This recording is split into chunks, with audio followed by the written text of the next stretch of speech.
Kwa nini sasa tuwekeze kwa Bwana? Kwa nini tuwekeze kwa Yesu Kristo? Ninawaletea sababu tatu. Yamkini zipo sababu nyingi ambazo zinaweza zikatusukuma tuweze kuwekeza kwa Yesu. Sababu ya kwanza, maisha yetu hapa duniani hakika ni mafupi sana.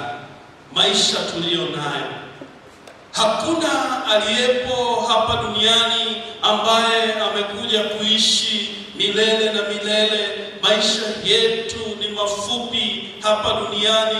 Biblia imefananisha maisha ya mwanadamu, yanafananishwa kama maua, kwa maana yananyauka, jani yanafananishwa. Kwa hiyo tunayo maisha mafupi sana katika ulimwengu huu, na hili Daudi alilitambua. Mfalme Daudi alilitambua. Pamoja na kuwa na mali nyingi, pamoja na kuwa ni mtawala, kuwa na marafiki wengine katika mataifa mbalimbali, Mfalme Daudi alitambua ya kwamba maisha yake ni mafupi, na ndiposa alipoamua kuendelea kuwekeza kwa Bwana. Katika mstari ule wa 5, Mambo ya Nyakati sura ya 22, katika ile aya ya 5, na hata ukianza kusoma aya ya 3, Daudi akaweka akiba tele.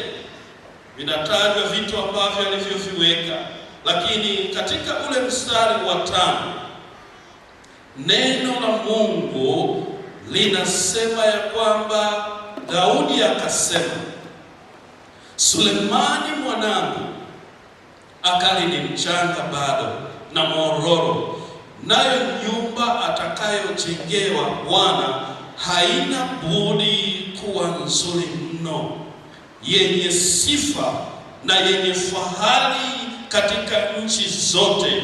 Kwa hiyo mimi nitaiwekea akiba. Basi Daudi akaweka akiba tele kabla hajafa. Nia ya Daudi ni swala zima la nyumba ya Bwana. Alitamani nyumba ya Bwana iwe nzuri.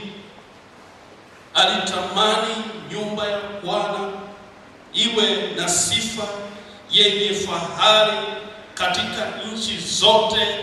Hicho ndicho alichokitamani, na ndio maana katika Zaburi sura ya 27 ule mstari wa 4, Daudi mwenyewe alichagua kukaa nyumbani mwa Bwana. Zaburi sura ya 27 mstari wa 4, mara nyingi tunalifahamu: neno moja nimelitaka kwa Bwana, nalo ndilo nitakalolitafuta, nikae nyumbani mwa Bwana siku zote za maisha yangu, niutazame uzuri wa Bwana na kutafakari hekaluni mwake.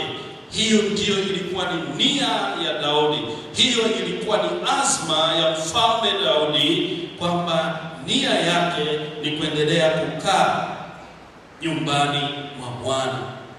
Ili aweze kukaa nyumbani mwa Bwana, alihitaji kuwekeza, na hata alitaja sifa, aina ya nyumba ambayo angependa iwe, huyu Mfalme Daudi, iwe nzuri, iwe ya fahari.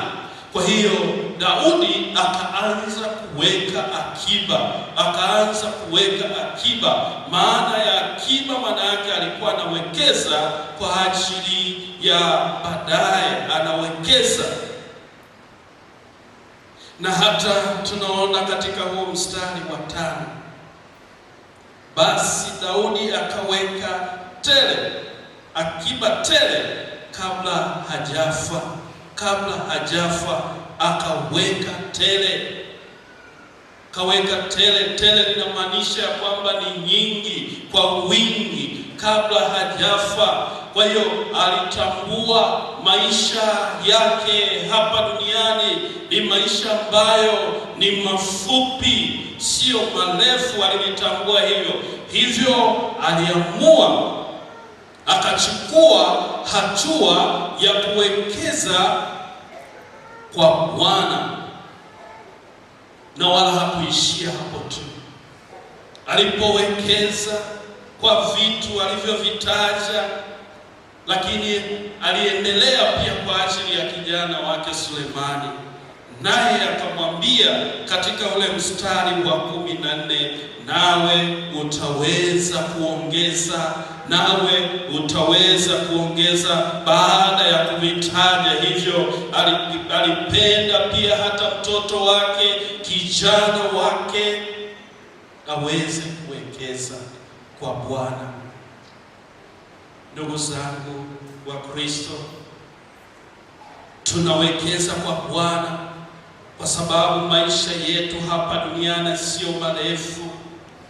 Kumbuka habari ya Yesu Kristo katika maisha yake ya kuzaliwa mpaka kukua, katika kipindi cha miaka 30 tayari alikuwa amekwisha kamilisha kazi aliyotumwa na Bwana. Kwa hivyo ndani ya hiyo miaka ile mitatu aliyokaa na wanafunzi wake wale tenashara 12, aliamua kuanza kuwekeza. Tena aliwachagua yeye mwenyewe, akawekeza. Muda mwingi aliutumia kuwekeza kwa ajili ya utumishi, kwa ajili ya faida ya ulimwengu, ili atakapoondoka wawepo wafuasi wake. Na Biblia inasema katika Injili ya Yohana sura ya 6, kisoma mstari wa 66 hadi mwisho, wengi walirudi nyuma. Akawauliza tena wale tenashara, wale wanafunzi wake, je, na nyinyi mnataka kurudi? Mnataka kwenda? Petro akajibu, twende wapi? Kwa sababu wewe unayo maneno ya uzima. Tayari alikuwa amekwisha wekeza. Majibu ya Petro na wale wachache waliojibu ya kwamba hawawezi, wakarudi nyuma, kwa sababu wale wengi waliokuwa wanamfuata walikuwa wanafuata mikate. Alikuwa amewekeza.